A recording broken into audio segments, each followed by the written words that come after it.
Nandito tayo ngayon sa unit ko. Ito yung pinagawa ko. Ayan. Sorry sa buhok ko. Kagagaling ko lang sa helmet. Yan yung pinagawa ko ngayon. Inaayos nila yung inaayos nila yung linya ng mga tubo. So, ang original kasi niya nandito sa side na to yung tubo. Yung black na tubo ng Apex. Tapos dito din sa side na to, yung tubo naman ng CR, nandito sa side na yan, pa ganyan. Tapos nakatugon yan dun sa labas sa may septic. So, eto, pinag-ipunan ko to para magawa ng mas maayos yung plumbing. Yan. Eto dyan, para yan dun sa downspout. Tama ba? Tapos ito para yun sa drainage ng laundry.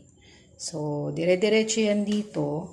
Titibagin pa nila yan mula dun sa labas. Ayan,